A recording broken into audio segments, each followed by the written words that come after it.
Primeira Samuel, capítulo 16.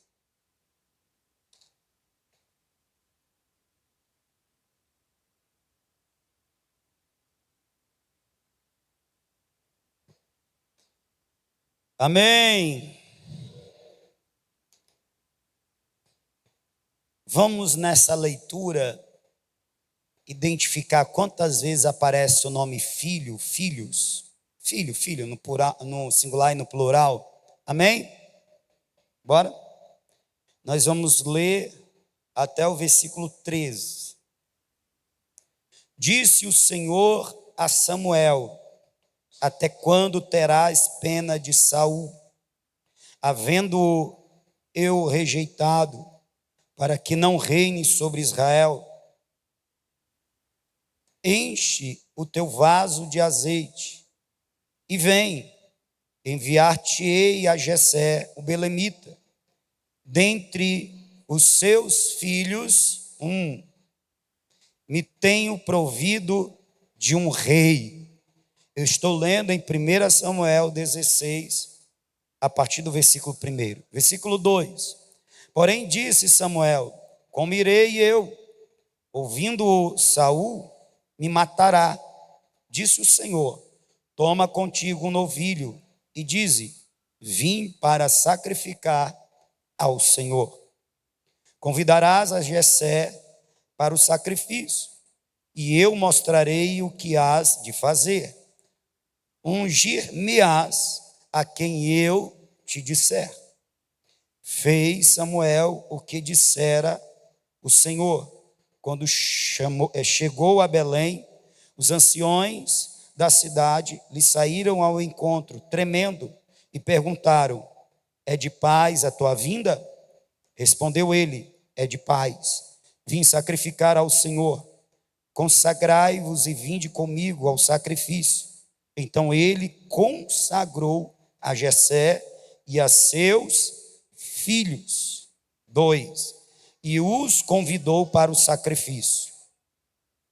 Entrando eles, Samuel viu a Eliabe e pensou: certamente está perante o Senhor o seu ungido. Porém o Senhor disse a Samuel: não atentes para a sua aparência, nem para a sua altura, pois eu o rejeitei. O Senhor não vê como vê o homem olha para o que está diante dos olhos, porém o Senhor olha para o coração. Então chamou Jessé a Abinadab e o fez passar diante de Samuel, o qual disse: nem a este escolheu o Senhor. Então Jessé fez passar a Samá, porém Samuel disse: tampouco a este escolheu o Senhor. Assim fez passar Jessé a seus 7 filhos, 3, diante de Samuel. Mas Samuel disse a Jessé: o Senhor não escolheu a estes. Assim perguntou Samuel a Jessé: acabaram os teus? 4. Acabaram teus filhos? Respondeu Jessé: ainda falta um menor, que está apacentando as ovelhas. Disse Samuel: manda chamá-lo. Não nos assentaremos à mesa até que ele chegue. Então mandou buscá-lo e o fez entrar. Ele era ruivo, de belos olhos e de boa aparência. Disse o Senhor: levanta-te e unge-o. Este mesmo. Assim tomou Samuel o vaso de azeite e o ungiu no meio de seus irmãos. E daquele dia em diante, o Espírito do Senhor se apoderou de Davi. Então Samuel se levantou e foi para Ramá. Amém? 4 vezes, né? 4 vezes, se nós seguíssemos aqui, e aparecer mais 1 ou 2 vezes no mesmo capítulo. palavra filho. Mas enfim, atente para esse ponto. A gente vai chegar nele em algum momento da mensagem. O contexto é da consagração daquele que seria rei em Israel, substituindo o então rei Saul, que havia sido por Deus rejeitado. Deus rejeitou Saul como rei. Deus rejeitou o ministério de Saul. E ordena ao profeta Samuel que vá a Belém, pois em Belém, propriamente na família de Jessé, dos filhos de Jessé, Deus havia escolhido um para que fosse rei sobre Israel. Então, o texto, a escrita, trata deste momento em que Davi, que fora escolhido por Deus, é ungido para ser rei em Israel. Nós temos muita riqueza nesse evento. O próprio fato do evento se tratar de uma unção já é riquíssimo. Já é riquíssimo. Por isso eu quero começar falando do que é isso, do que é unção. A palavra unção, no nosso português, ela é a tradução de uma palavra hebraica que nós pronunciamos assim, machar. Ela dá origem à palavra Mashiach, que é a palavra hebraica para Messias. Messias não é uma tradução, Messias é uma transliteração da palavra hebraica Mashiach, que significa ungido. Mashiach é ungido, Machar é ungir. Quanto a ungir, untar, se tinha o costume, estamos falando do Antigo Testamento, portanto, costume daquela época, de se ungir coisas. Na verdade, se ungia pessoas até com o efeito de proteger a pele do calor causticante do sol. Ungia-se com óleo. Ungia-se pessoas que estavam enfermas, a fim de vê-las curadas.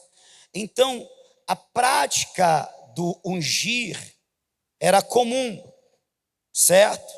Ungia-se para se proteger, ungia-se para se curar, ungia-se para se lavar.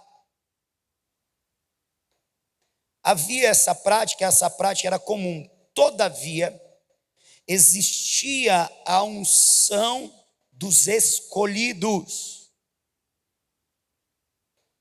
Existia a unção A unção dos escolhidos dizia respeito àqueles que eram escolhidos por Deus para o exercício de um ministério para Deus. Esses que eram escolhidos para um ministério sagrado, portanto especial, ministério para Deus, para servir a Deus, eles eram ungidos. Esta unção servia para separar, para consagrar esta pessoa para o exclusivo exercício do ministério. Você está me entendendo? A unção, portanto, era uma consagração, uma separação para o exercício de um ministério exclusivo para Deus. Essa era a unção especial. De forma que, quando alguém recebia esta unção, este alguém era chamado de ungido do Senhor. Alguém consagrado ao Senhor para ao Senhor servir. E aí nós temos aquilo que nós conhecemos como a consagração dos profetas, a consagração dos reis, a consagração dos sacerdotes. Quem era consagrado, separado. Quem era consagrado era, portanto, ungido para um ministério específico. Era, de certa forma, além de separado, ele era também capacitado para o exercício desse ministério. De forma que Eliseu, ele foi ungido para ser profeta. Arão e seus filhos foram ungidos para serem sacerdotes. E Davi, nessa passagem, ele foi ungido para ser rei. Esta consagração não era feita a qualquer um, somente aos escolhidos pelo próprio Deus. Nessa consagração, onde o escolhido era ungido, sobre ele era derramado o azeite também era exclusivo. Embora se tenha a fórmula do azeite da unção, do óleo da unção, no livro de Êxodo, capítulo 30, a partir do versículo 22, mas no próprio livro está ordenado que a ninguém, para além do sumo sacerdote, replique aquela fórmula. Faça um azeite com aquela mesma fórmula. Se alguém ousasse replicar aquela fórmula e usar no comum, este era condenado até a morte. Portanto, o azeite da unção, o óleo da unção que era usado, ele era reservado para a unção daqueles que Deus havia escolhido para serem seus servos e ministrarem diante dele. Seja para profeta, seja para sacerdote, seja para rei, e em alguns casos, ministérios outros como o caso de juízes e assim por diante. Mas o que é importante a gente entender, que o ungido era o escolhido do Senhor, o consagrado do Senhor, o que foi untado pelo óleo da santa unção. E agora este era para Deus um vaso escolhido para ministrar diante do Senhor. Amém? O fato de ser exclusivo dava grande peso a esta unção. Me chama muita atenção que no Novo Testamento,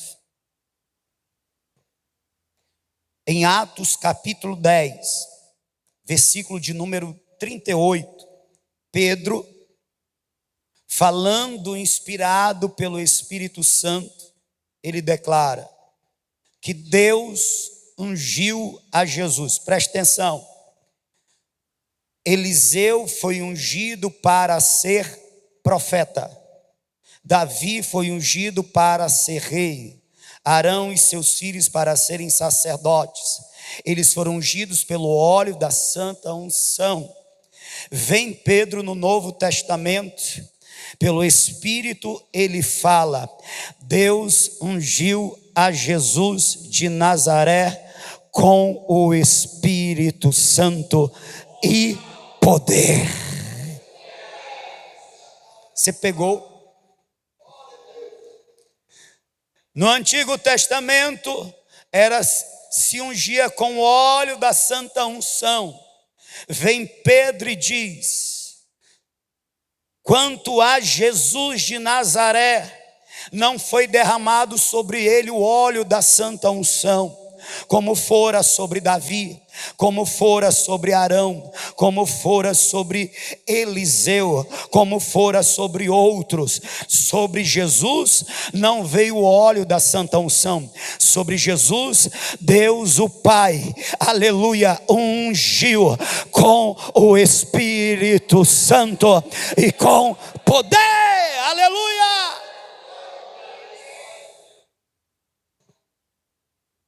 Oh, glória!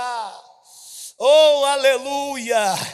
Eu entendi que hoje, na nova aliança, Deus separa os seus escolhidos e continua ungindo, não com o óleo da santa unção, mas com o derramar do Espírito do Senhor, aleluia.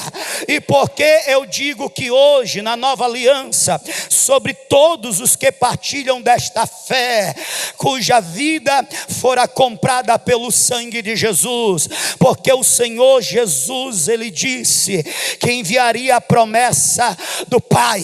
Ele disse, aleluia, João batizou em águas, mas não muito depois desses dias eu os batizarei com o Espírito Santo, aleluia.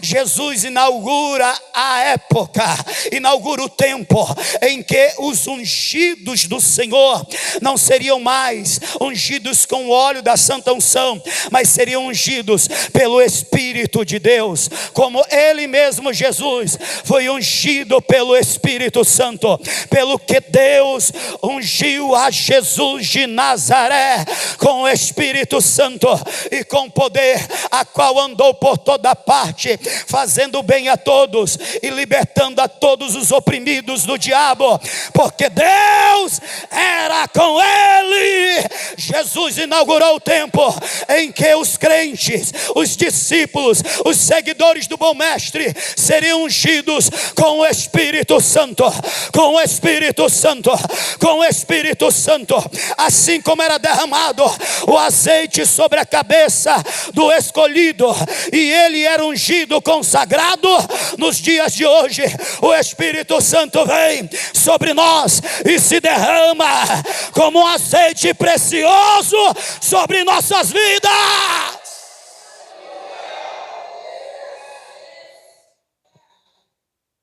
Aleluia. Agora preste atenção. O azeite era para uso exclusivo da consagração.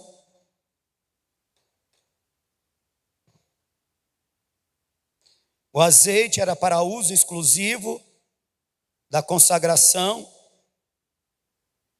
dos escolhidos. Ninguém mais podia usar aquela fórmula. Você está me ouvindo? Diga amém. Ninguém mais podia usar aquele azeite, amém? Era exclusivo. Quando a gente vem para o Novo Testamento, a presença do Espírito, a consagração do Espírito Santo sobre uma vida também é exclusiva. É sobre todos, mas sobre todos os que estão marcados primeiramente com o sangue do Cordeiro. É sobre todos. O azeite, o derramar do Espírito Santo, a consagração do Espírito Santo, a unção promovida pelo Espírito Santo é sobre todos que passaram pela cruz e ninguém mais. No mundo existem milhões de milhões, existem autoridades, existem poderes, existem governos, mas o Espírito de Deus não vem sobre eles.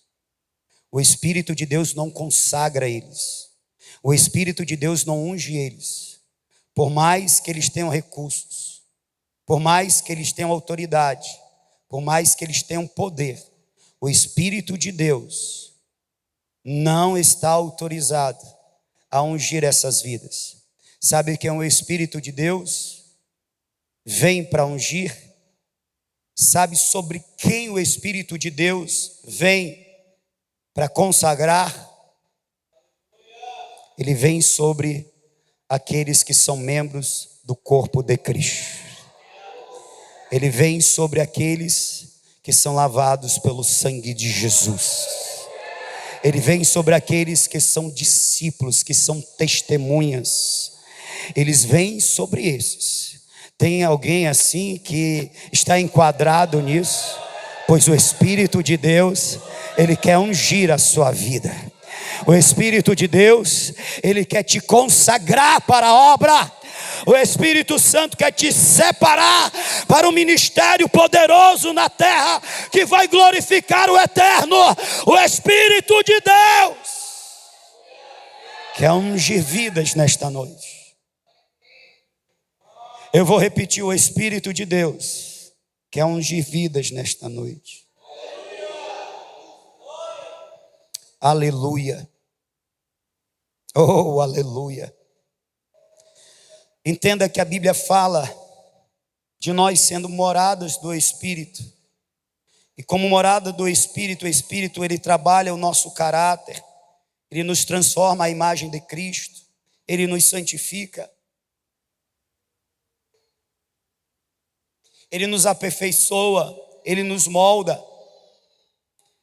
Mas entenda que existe uma ação outra do Espírito, que é ungir uma vida pelo que Deus ungiu a Jesus de Nazaré. Existe uma ação outra, que é ungir uma vida, que é consagrar uma vida para o ministério do Senhor. É disso que eu estou falando. Quando Jesus cita a unção, que ele é o Hamashia ou Machia, ele cita Isaías 61, versículo 1 e 2. O Espírito do Senhor está sobre mim, pelo que me ungiu para. É desta ação outra que eu estou falando, da unção do Espírito, na qual ele nos prepara, nos capacita para o ministério. Jesus disse para dar vista aos cegos, restaurar os quebrantados de espírito, anunciar libertação aos que estão em cativeiros, pôr em liberdade os oprimidos e anunciar o ano aceitável do Senhor. O Espírito de Deus me ungiu para esse ministério. Aleluia. O que você entende quando o Senhor Jesus diz que enviaria o Espírito dele nos capacitaria com virtude para sermos testemunha dele? É o mesmo Espírito, portanto, é uma unção também, é uma consagração também, é uma separação também, e uma capacitação também, para servirmos o Senhor no poder do Senhor. Vou repetir: para servirmos o Senhor no poder do Espírito do Senhor.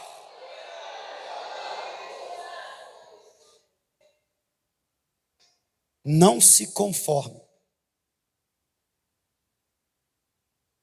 Não se conforme. Hoje Deus vai ungir vidas.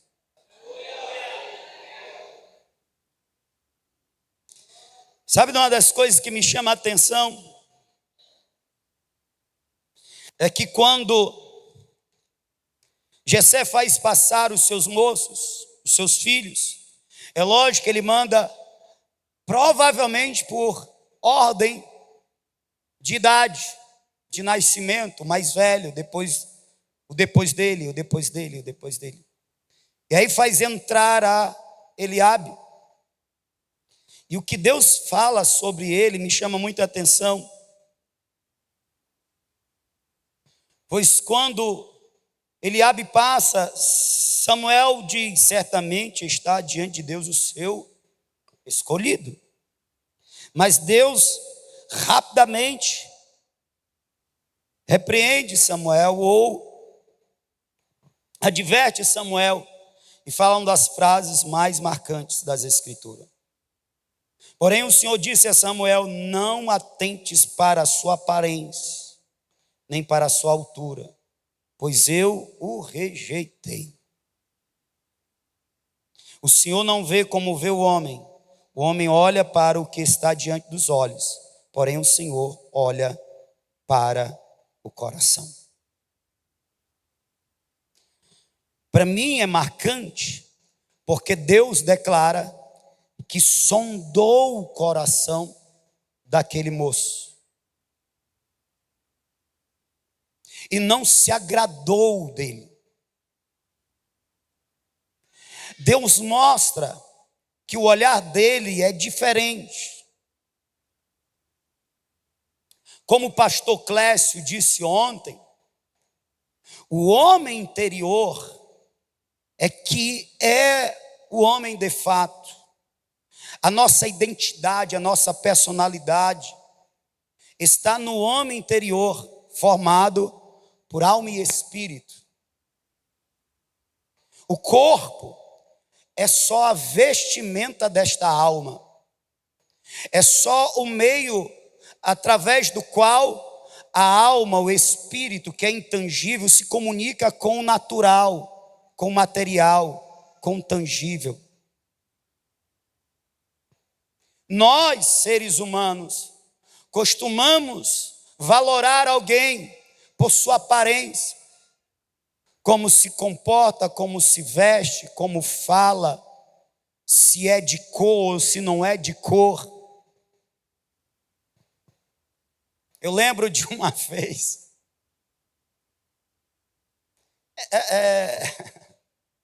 sem negócio de politicagem, viu, irmão? Mas eu lembro de uma vez que eu fui fazer uma compra para a empresa a qual eu trabalhava. Eu era gerente, era uma empresa pequena, eu gerenciava ela. E eu fui com o meu supervisor, certo? Eu era o gerente dele, ele era o supervisor.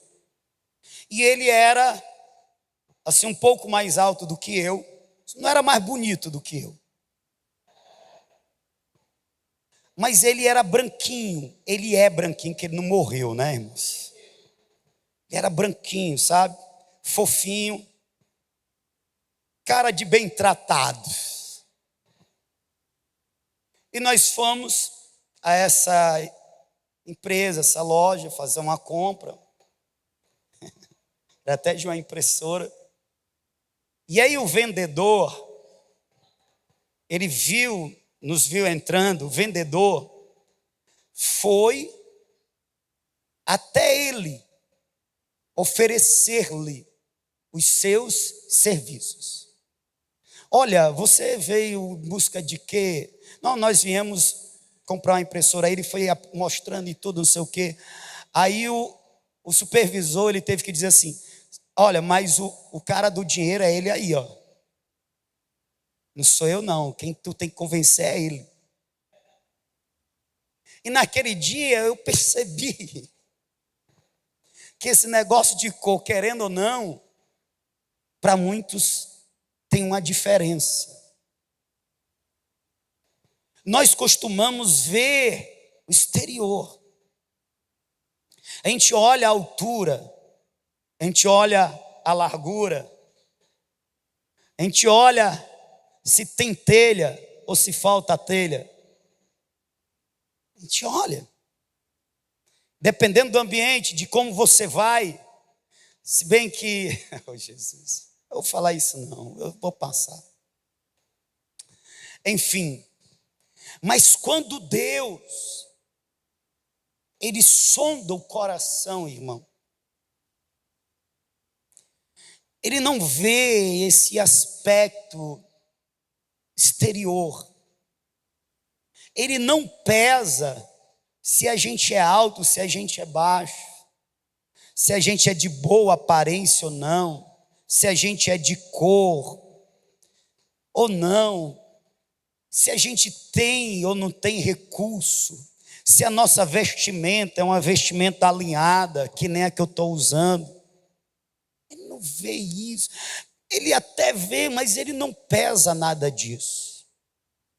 Ele sonda as intenções, ele sonda as motivações, ele sonda o nosso coração, sede da nossa personalidade, do nosso caráter, das nossas volições, da nossa vontade, dos nossos interesses. Quando Deus nos olha, primeiramente, Ele vê se há em nós a marca do sangue do seu Filho, para então continuar aprofundando o olhar.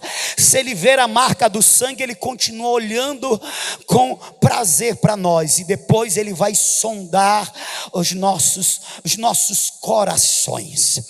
Era interessante que o profeta Jeremias, ele disse: enganoso é o coração do homem. Ele está falando da capacidade que o homem tem de enganar os outros e até a si mesmo. Ele diz: é enganoso do que todas as coisas, é perverso.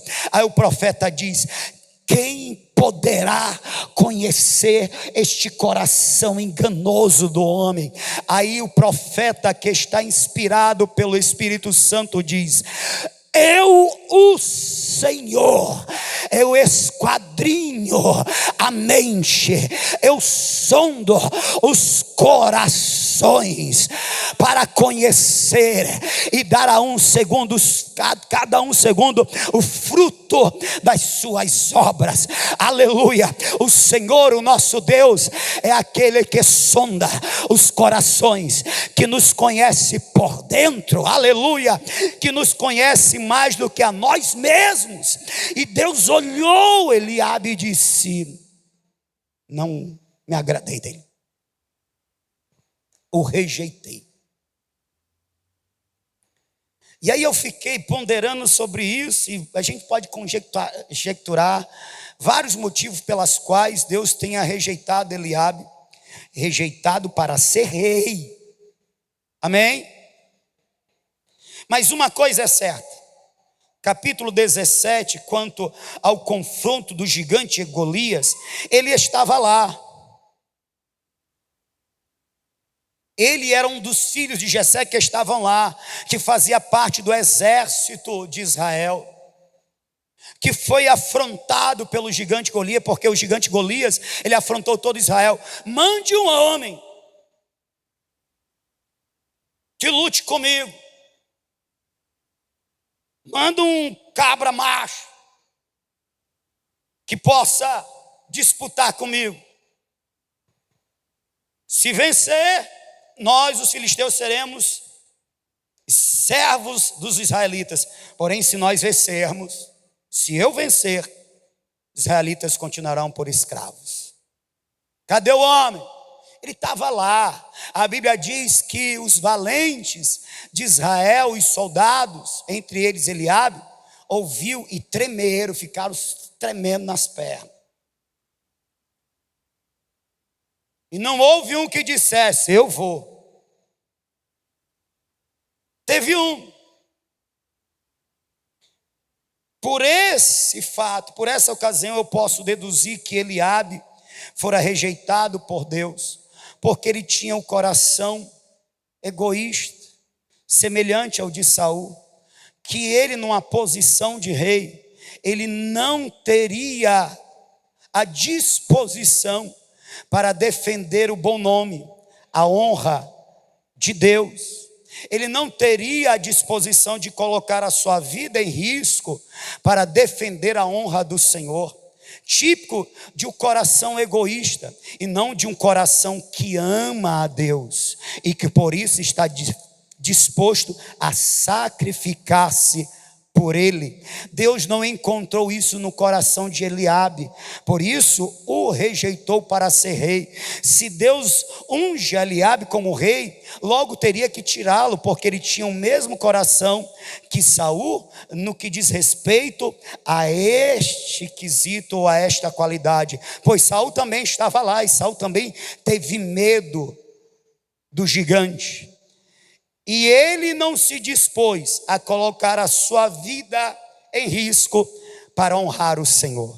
Oh meu Deus, oh meu Deus, oh meu Deus, se está assim o meu coração muda.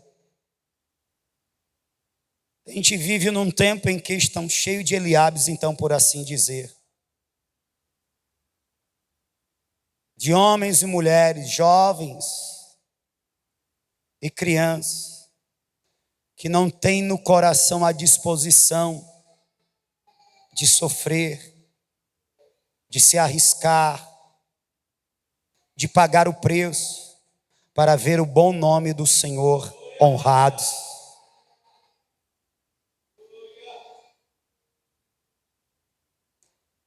E aí eu posso dizer que pessoas que não estão dispostas a se doar, a sofrerem, a se arriscar, pelo bom nome do Senhor, essas pessoas não podem ser ungidas pelo Espírito de Deus.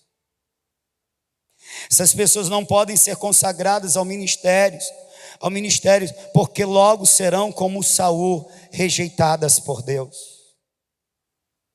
Não tinha entre as fileiras de Israel alguém que tirasse aquela afronta, mas Deus mandou chamar lá do deserto, lá do meio das ovelhas malhadas, um moço chamado Davi. Deus tocou a seu pai Jessé, que chamou Davi e disse: meu filho, vai até os teus irmãos, lá no campo de batalha, lá nas tendas de Israel, leva para eles uma merenda, e sabe como é que está lá as coisas. Jessé mal sabia, mas estava sendo usado por Deus para enviar Davi àquele campo de batalha, para ver Davi a afronta do gigante e dizer: aqui possa até ser que não tinha homem para te afrontar, até agora podia ser que não tinha alguém que quisesse padecer, sofrer, se arriscar para defender a honra do Senhor, mas agora chegou um valente. Eu não sou alto, mas eu tenho um coração para Deus. Eu não sou musculoso, mas eu tenho um coração para Deus. Eu não sou um homem de aparência de guerreiro, sou até de aparência franzina, mas eu sou um homem de Deus, que está disposto a sacrificar, a se arriscar, e se precisa até morrer, mas defender a honra do Senhor, o nome do Senhor, e glorificar na terra o nome do Deus vivo. Aí a gente entende um pouco, porque Deus disse: passa esse. Eu sondei o coração dele, rejeitei, e faz passar todos. Sabe qual é o outro ponto que me chama muita atenção, irmãos? É que passados os 7, Deus só estava dizendo não, não, não, e Samuel, não, não, não. Aí Samuel pergunta a Jessé: cadê? Acabaram-se os teus filhos? Eu li numa versão que me chamou muita atenção esse versículo. É o versículo de número 11. Assim perguntou Samuel a Jessé: acabaram os teus filhos? Eu li numa versão que a pergunta de Samuel não é: acabaram os teus filhos? Acabaram teus filhos? Não, a pergunta é: Acabaram-se os jovens? A pergunta que ele faz nesta versão é: acabaram-se os jovens? E aí eu fui pesquisar sobre esta palavra filho, que aparece 4 vezes. A palavra mais comum traduzida por filhos, quem está me ouvindo diga amém, ou por filho, é a palavra hebraica ben. Lembra de Ben, Haddad, Ben? Quando vier Ben é filho de, certo? É Ben. E ela aparece nos outros versículos. Ben, eu tenho escolhido entre os filhos de Jessé. A palavra lá é Ben. Só que quando Samuel vai perguntar a Jessé aqui no versículo 11, ele não usa a palavra Ben. Ele usa outra palavra hebraica. Você está me ouvindo? Diga amém. Ele usa a palavra Nayar. Nayar. Nayar. E Nayar, ela pode ser traduzida por menino, por moço, por jovem, não por filho. Por menino, por moço, por jovem, até por servo, criado, mas não por filho. Então a melhor tradução seria: acabaram-se os jovens? Acabaram-se os moços?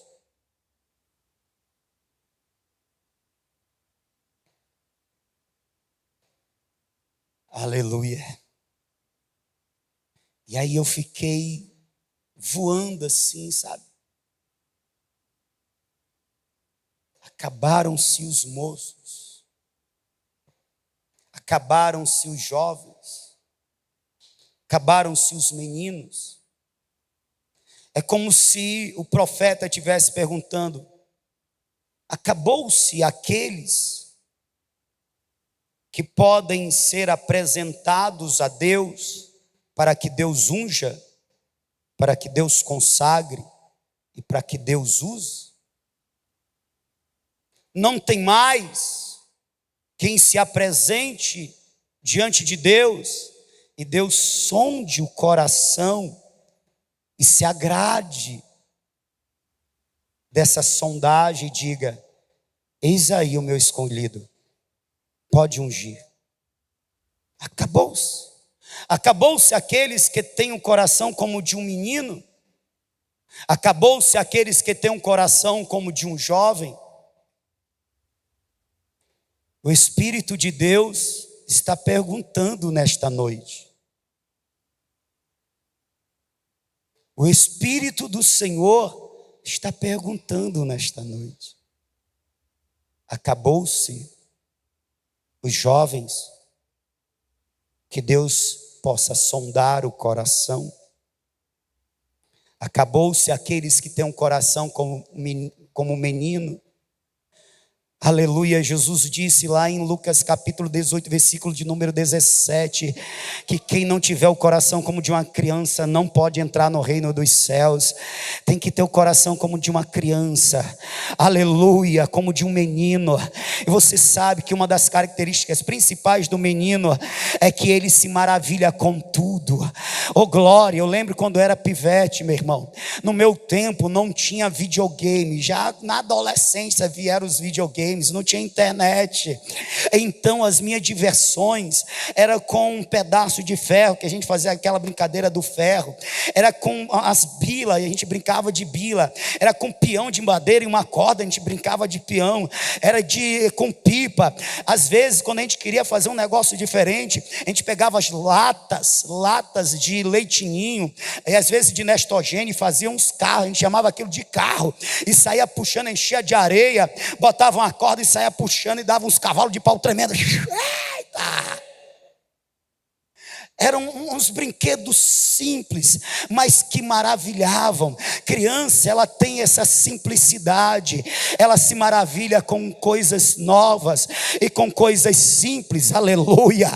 Oxalá Que Deus encontre nos nossos corações, aleluia, esta virtude de nós nos maravilharmos com as coisas simples e também com as coisas complexas, porque quem se maravilha com as coisas simples do Evangelho, aleluia, ainda mais se maravilhará com as coisas poderosas do Evangelho.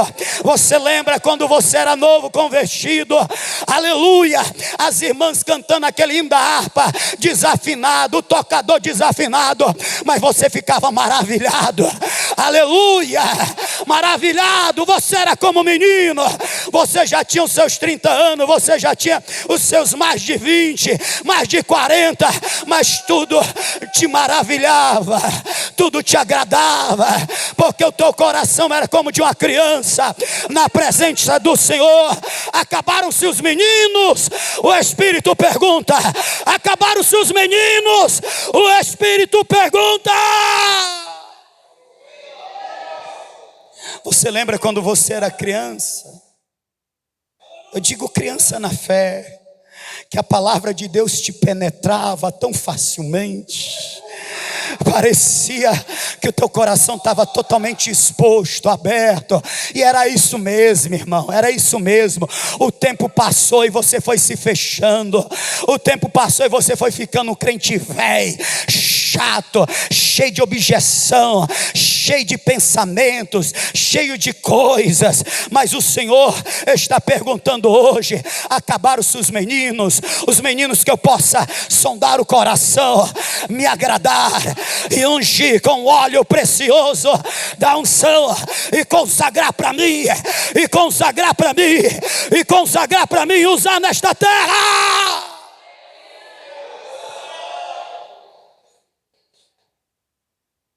A palavra também pode ser traduzida por jovem, por moço. Provérbios, capítulo 20, versículo 29. A beleza, a glória do jovem está na sua força. A dos velhos, nas suas cãs brancas, na experiência. Na experiência. Há um contraponto aqui. Ele está dizendo que a glória dos velhos é a sua experiência, dos jovens é a sua força. O contraponto significa dizer que os velhos não têm mais a força, mas têm a experiência.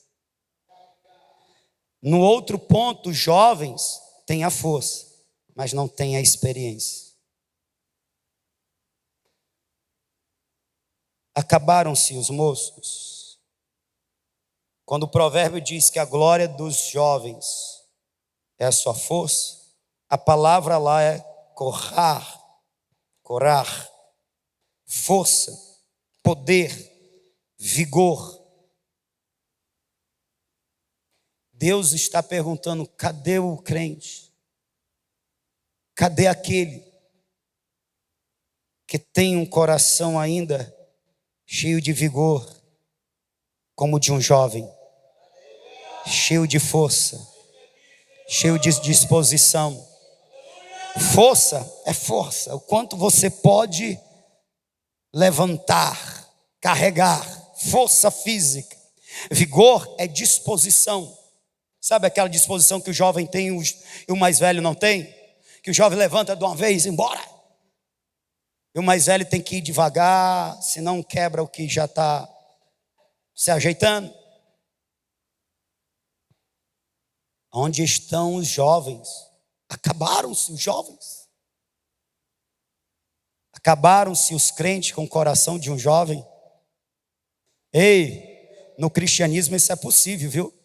O apóstolo Paulo disse o seguinte: ainda que o homem exterior se corrompa, ele está dizendo, ainda que a nossa vestimenta, o corpo, aleluia, este homem exterior, ele envelheça, ele portanto perca a força da juventude no corpo. Sim, ainda que aconteça isso com o homem exterior, mas o homem interior se renova. se renova, aleluia. É por isso que eu disse no começo: aqui está um homem que passou dos seus 30 anos, mas tem muita lenha para queimar. Pode queimar, Senhor, pode queimar, aleluia. Vai comigo, vem comigo, irmão. Nós passamos dos 30, temos bastante lenha para queimar, aleluia. Ainda tem um coração aqui de um menino, ainda tem um coração aqui de um jovem, de um menino que se maravilha com as coisas de Deus, de um jovem que tem força e tem vigor, tem disposição. É por isso que nas minhas orações, vez a outra, eu estou dizendo: Senhor, eu não sou perfeito, mas eis-me aqui, aleluia. Senhor, eu tenho muito o que mudar, mas aqui está a minha vida, aleluia. Pode me usar, pode me usar, pode me usar. Em outras palavras, nas minhas orações, eu já tenho respondido a pergunta do profeta Samuel: acabaram-se os moços? Não, eis aqui um, tem outro aqui, aleluia. Acabaram-se os moços? Não.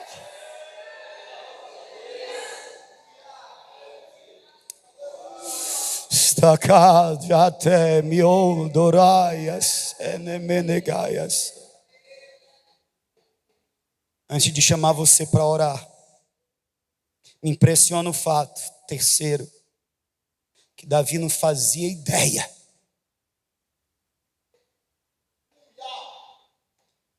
Davi não fazia ideia que havia um plano divino, havia um projeto divino todo traçado para ele.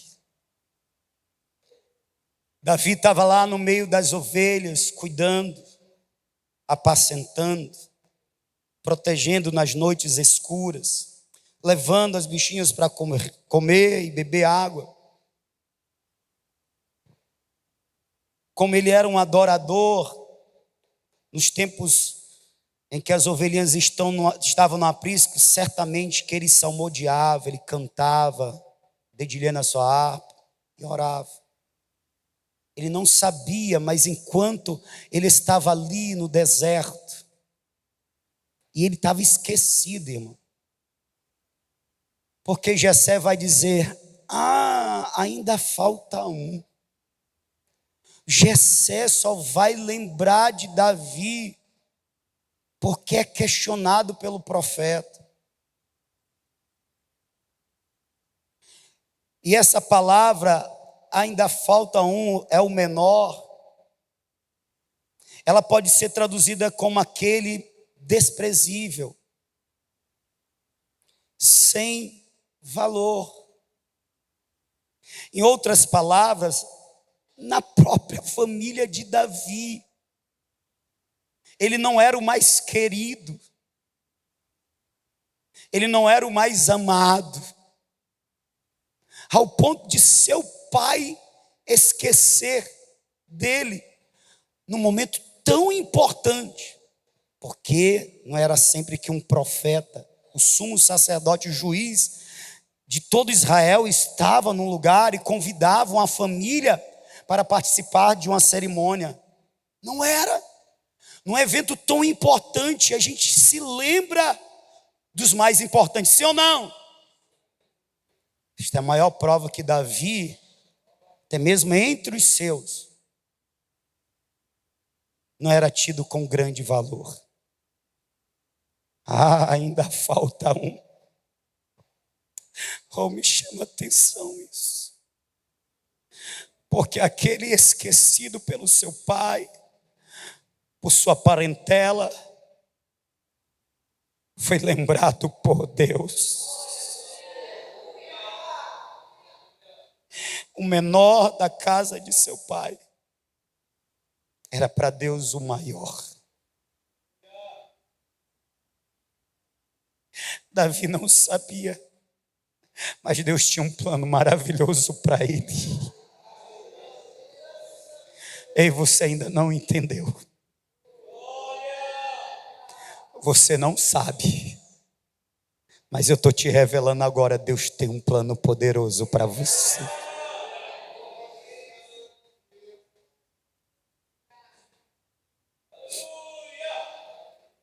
Você imagina como Davi chegou naquela casa? Pois manda buscar ele. Ninguém vai sentar à mesa, ninguém vai comer se enquanto ele não chegar. Aí mandam chamar Davi. O que está acontecendo? O que está acontecendo? O homem de Deus está lá na nossa casa. E o pai mandou te chamar. Davi chega. E quando Davi se apresenta, Deus diz a Samuel: é este. É esse mesmo. Unge.